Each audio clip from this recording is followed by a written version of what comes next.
We are a paradoxical country. This is a country where 20 million women actually dropped out of the workforce between 2004 and 2012. But it is also the country which has the highest number of women commercial pilots globally as a percentage of population. Not just higher than the global average, but highest in the world. And you know what's fantastic? This is the one profession where there cannot be any pay gap. The work you do, men and women have to be paid equally because there is nothing subjective about it. So these are leaders breaking global records, opening doors for women everywhere. Can I please welcome on stage Captain Kshamta Bajpai. She flies with Air India. Can we please have you on stage, Kshamta? Opening the door for women in aviation. Kshamta Bajpai. Isn't it wonderful to see women breaking so many barriers? And can I also please welcome Captain Priti Kohal. She flies with Jet Airways. Can we have you on stage as well? You know, there used to be a time when people used to say, men in uniform are so charming. I think there's nothing more charming than women in uniform. Isn't that true? Let's have a big round of applause for these fantastic women. And before I invite a very special moderator, I'm just going to take the privilege to ask both of you a question each. Kshamta, is this one of the most equal professions in the country, where actually you cannot discriminate even if anyone tries on the basis of gender? You really can't, because I mean it's sort of a cliched line. The machine gender neutral, and so is the cockpit that we fly. So industry is forced to be gender neutral. It doesn't like it, but it has to be. I'm sure they're liking it now. And Preeti, what would you say? Like, what have been some of the challenges for women who want to fly? Actually, in Jet Airways, we've had it really smooth. I have to say that. Give credit to the company when it's due. What about male colleagues? They're good. They come from good mothers. We've seen a lot of good mothers on stage. And Kshamta, you were part of the crew that went to San Francisco. You flew direct. It was an all-women crew, longest non-stop flight, I think globally setting global records. Is there any time both of you feel that the focus is sharply on you because you're women? Not while flying. I mean, when you do such an event where you are trying to establish a record for the company, basically, and for the country. Because you are in the limelight, you want to do even better than what you normally do. You're still you're being the best professional, so you don't get cowed down by it, but yes, you need to watch out. Preeti, any advice to young girls who may be dreaming of flying? What's tough? Actually, nothing's tough. As long as you set your mind to it, it's like a line that you say, but you can go ahead and do it. I once flew with this expat who was Korean, and I was doing his check. And he told me that, I've never flown with a woman. And I said, don't worry, I've flown with a lot of men. And let's welcome through that open door now a very special moderator. She flies herself, but she's a woman of many parts. Actor, politician, now pilot. And I don't know what Gul Panag will do next. So let's welcome her on stage to be in conversation with Kshamta and Priti. Gul, can we have you on stage, please? A big round of applause for these wonderful women. And it's over to you.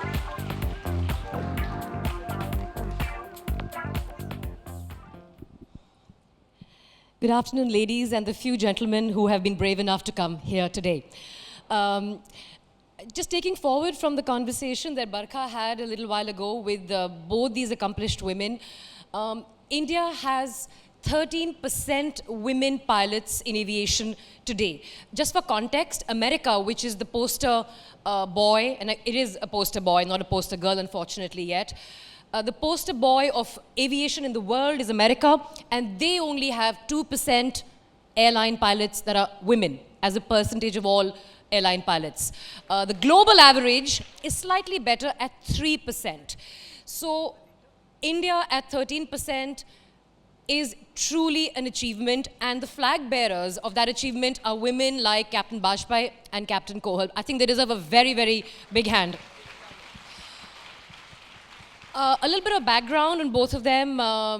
Captain Bajpai has been in aviation for over 20 years. She's a commander on the 777, and as Barkha said a little while ago, she has piloted the around-the-world flight that Air India routinely does now. It's become a thing that Air India does very often, which not only had an entire female cockpit crew, but also an all-female cabin crew.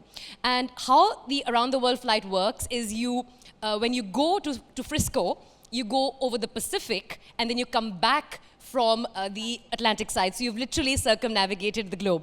And that's Kshamta for you.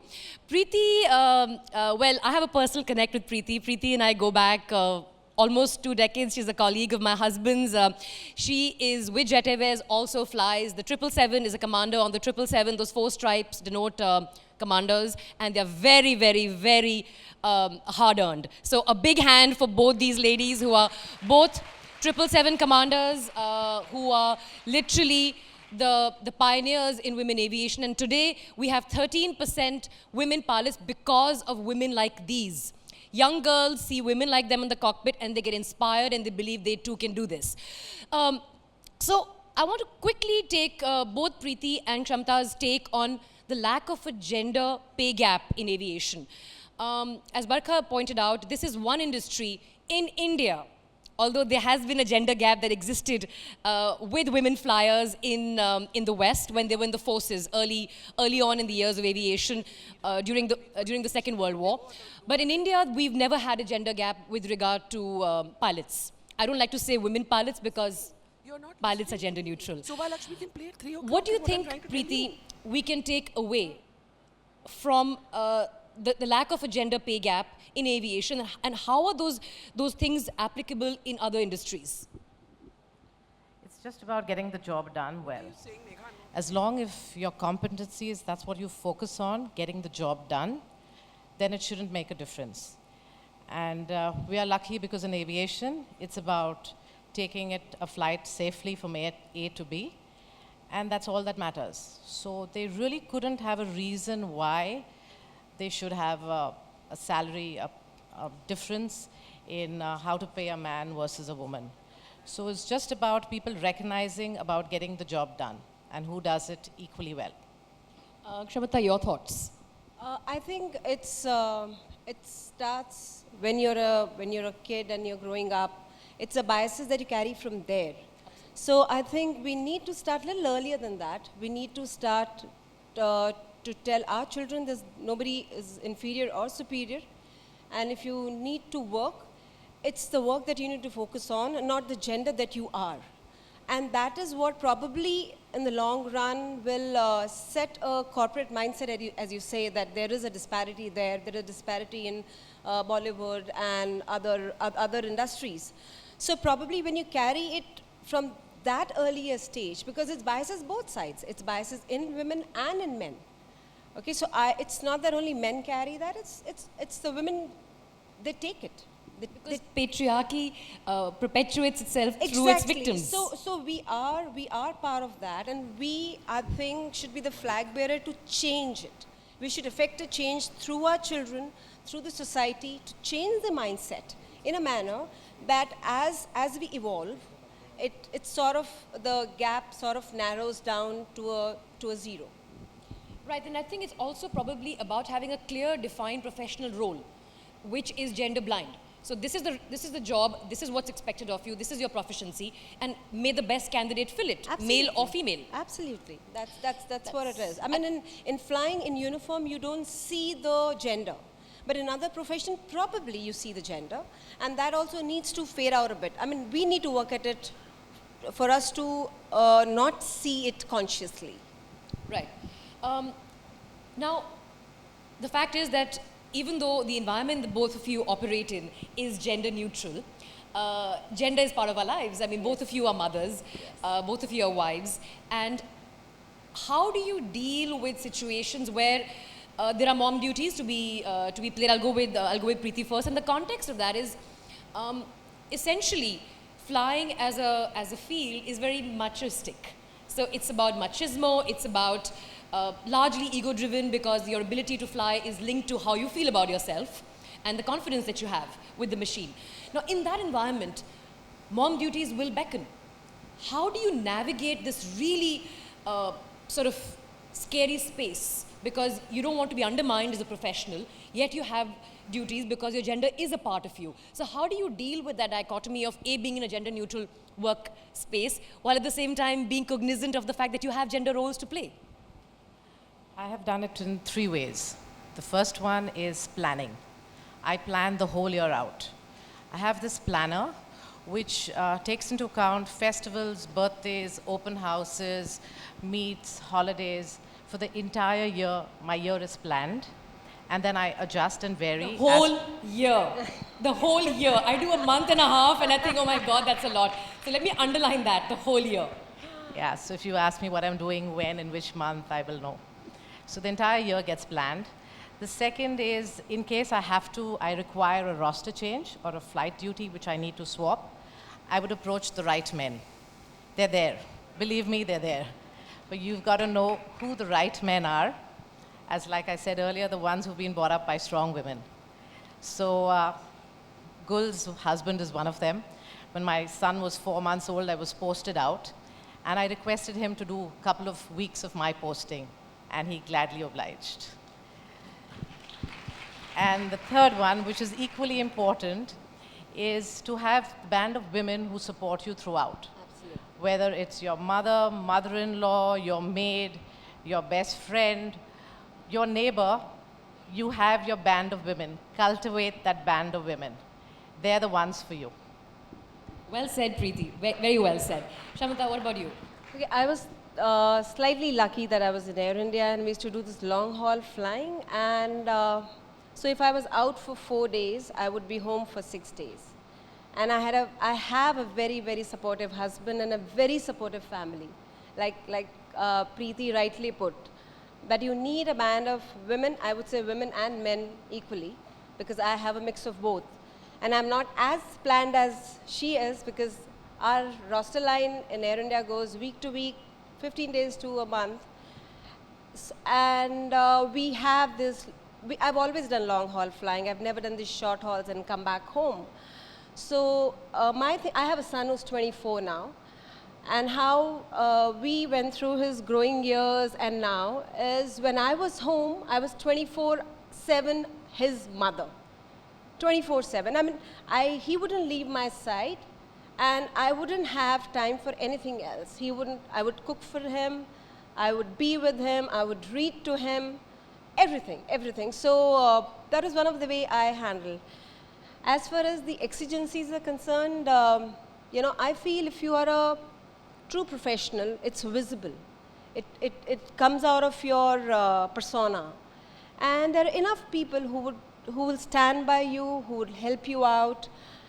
And I've been very lucky. I've been very, very fortunate. I've never had real situations where I had to be torn between choosing to go on flight or not to go on flight and be at home. So yes, there are people who help you out, and but they do see that you are genuine. I mean, you're not whimsical that, okay, today I don't want to go on a flight, so please stand up for me. No, they wouldn't. So I just tell myself, I'm now from cockpit to kitchen. They're two of my passions. I really am like that, So it's switch on a pilot, switch off a mother. So it's like that. That's incredible, and I want to take I want to take your thoughts on something else, Kshamta, which ties in very closely with what you said. When you're in the cockpit, you're obviously in the cockpit, and when you're in the kitchen, you've switched off the cockpit switch. How do you deal with the guilt? Now, I'm a young mother, young as in I'm not young, but I'm a young mother because my son is young. So he's 9 months, and each time I feel like I'm leaving him behind, a part of me feels very, very, very guilty. And that, as Preeti and I were discussing outside, makes me constantly play the mom card. So I'm like, I can't do early morning meetings because, my son has to have breakfast. So I'm constantly becoming a victim of playing the mom card, of playing the gender card. And also, I'm in an environment where I can probably get away with it to a point. I mean, if I'm going to constantly be rescheduling because of playing the mom card, eventually I'll get kicked. But I find that I am psychologically using that weapon a lot. And Preeti and I were chatting about it in the speaker's lounge, and Preeti analyzed it really well. She said it's probably because of the guilt. How do you deal with guilt? Okay, as far as our profession is concerned, you can't really change schedules. So what happens when there is an emergency and you have to do something? What do you do? So that's what I said. I mean, if you genuinely are in a need to stay at home, you just call rostering or you call your company and tell them this is the problem and I will not be able to come. Okay, so you can't do it too often, even if it is too often. And that is when comes your second line of defense, which is your family, and which is the people who are there to help you out, your helpers, your people at home who help you out. So you, like our profession teaches, we are very skilled to do what we do, and we still have a machine which flies on autopilot. So we put our household also on an autopilot. So there's an SOP drawn at home also. So should this happen, this is what you call, this is what you do, this is how it goes. So you just have to define roles for people, you have to define actions for people, and hope like hell it works. And it's worked for me. I mean, I had a very healthy son. He stayed healthy, I was lucky for that. Though he had a condition with asthma when he was small. So the school was briefed. He had a nebulizer he would go with. There was a nebulizer in school, there was a nebulizer at home. And the maid at home knew, my husband was close by, the school principal and the council, everybody knew how to tackle with the situation. So I had these SOPs. You anticipated, which is flying is all about anticipation. So you anticipate life. You have to do that. You have to, our lives are like she said, she Plans the draws whole a whole year. So I don't, but there is an SOP drawn, standard operating procedure drawn for everything that happens. Right. If there's any crisis or anything that happens at home, you know how to deal with it. Right. And the telephones and the mobiles has made it so much easier now. It wasn't that earlier. Back in the day. Absolutely. Preeti, your thoughts on how do you deal with guilt? I don't Is it feel checklists it. and I just don't SOPs? feel it. I think a big round of applause for Preeti for saying it as it is. Really. I mean, that's incredible. As women, we do our best. I don't think we really cut short on anything. We actually do our best. And it's time we realize that. Of course, my husband supports me a lot. My mom's always there. And I just do what needs to be done, and that's it. What's there to be guilty about? I mean, y'all women out there who've had given career advice to men, have you had any man coming and asking you, how do I cope with marriage and careers? A man just never asked that question. It's expected Why of do we him. do? Yes, it's expected. So it's just no guilt. Just do what you are good at, and that's it. Well said. I think one thing that changed in me after I learned to fly was I learned to anticipate a lot better. So as a student pilot, you're always taught to anticipate and be ahead of the aircraft. In the early days, I was trailing by like a lot. Soon I caught up with the aircraft, and then I was ahead of the aircraft. And what I've taken as a lesson in my real life is to have a lot of SOPs, a lot of standard operating procedures that I lay down, and a lot of anticipation. That if this happens, we're going to do this. If this happens, we're going to do this, which I think is a great skill for women to imbibe in their lives as they juggle the various roles that they do, along with their abilities to multitask. I mean, no one takes away that unique ability that women have, but I think if you add anticipation to it, rather than being forced to think on your feet, and you've already anticipated what's going to happen and the probability of it, and then you're better prepared for it. Well, on a lighter note, I had a very interesting conversation with Anisha. Is Anisha here? She just made an appearance in the speaker lounge and then she's gone. About how back in the day, the symbol of women in aviation was usually the cabin crew. And they were glamorous at that. The most glamorous women, we've seen women like Parmeshwar Godrej, Maureen Wadia come out of aviation. So the symbol of women in aviation and the glamour that came with it came from cabin crew. Today, with the kind of Instagram influencers we have who are pilots, that definition is changing.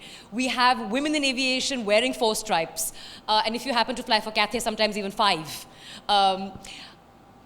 Tell me on a light-hearted note, Preeti, what do you feel about the glamour quotient that now is associated with women pilots? How do you feel that you've stolen that male only privilege of men in uniform as women in uniform and carry it so beautifully?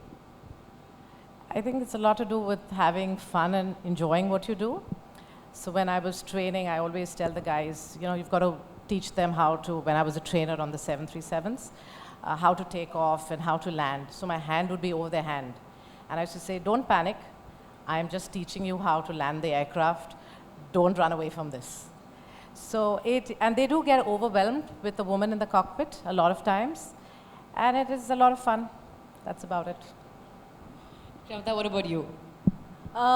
Yes, the few people that we spoke about are truly glamorous, and I think it's a nice switch to not only admire men in uniform, not to admire women in uniform. I would say that. I think it's, and we're seeing a lot of that. We have time for just, I'm surprised at how quickly this went. I thought we'll be running out of time, and we have 5 minutes left. So I want to take both your thoughts, Priti and Kshamta, on something which I feel is sort of unsaid a lot. In a patriarchal environment, the power gradient is usually in favor of men. It's skewed in favor of men.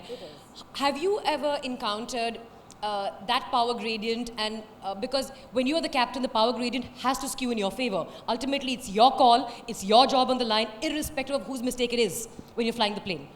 So, do you ever feel that you may not get the deference you need as a commander because the power gradient is in your favor professionally, but as a woman, maybe because, so does that ever happen? I have personally not experienced this, probably because of my white hair and my age. But I just feel that the whole industry and flying per se is so SOP driven or standard operating procedures driven, and it's so disciplined that there may be one or chance where a male counterpart may want to show their superiority, but it's a crew resource management that you tackle with it in a manner that the gradient remains as it should be from the commander to the co-pilot.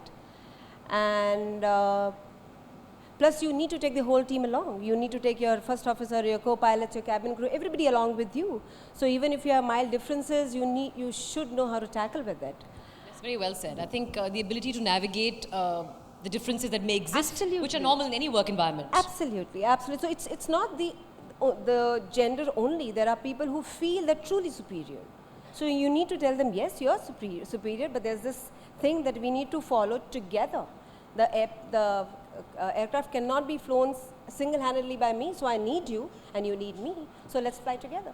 That's an interesting thought. You know, the power gradient in a patriarchal environment, Priti, has often been used as a reason to not involve women in combat. So we do have women in the armed forces playing roles in ordnance, in supply, in logistics, in the legal areas, but in combat, which particularly means the infantry, the artillery, and the armored corps, we don't have women in combat. And one of the strongest arguments, apart from the physicality which those three arms demand, has been that the patriarchal nature of India will not allow women officers to effectively exercise command and control.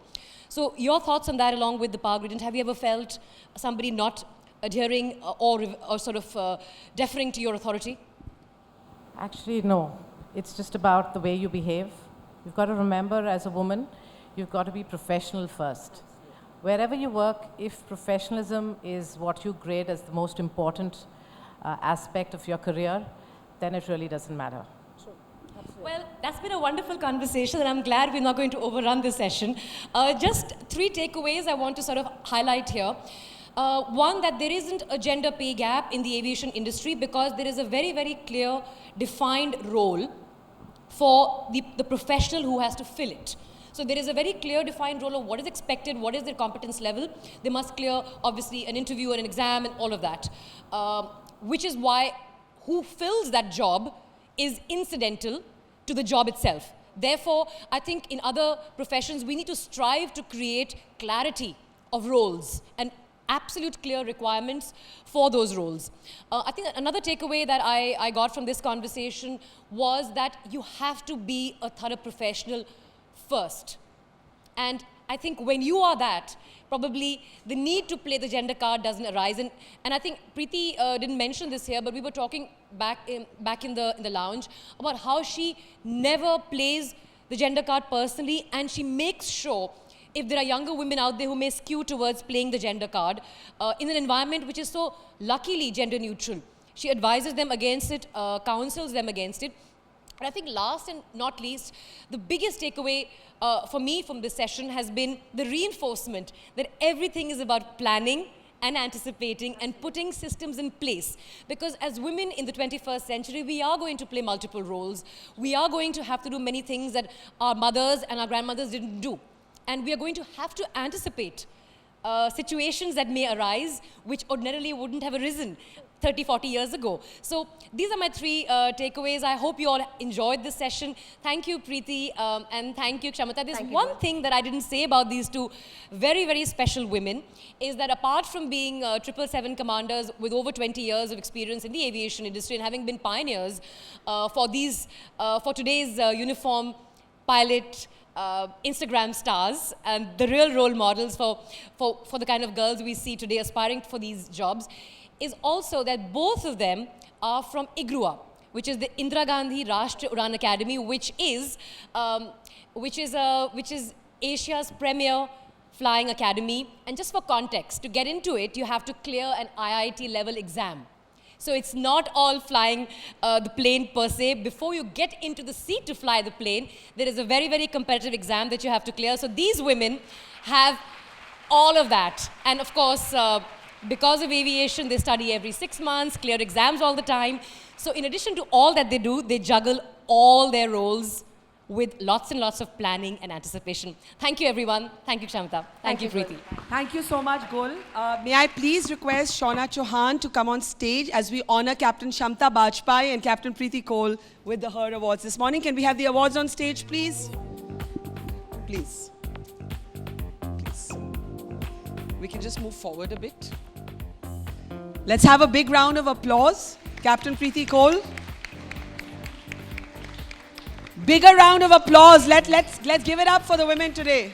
And another award, please, for Captain Kshamta Bajpai, Shauna. Please. Come, we'll just all come together. Let's hear it for the sky is no longer the limit, right? Metaphorically, that has so many messages. Thank you so much, all. Thank you.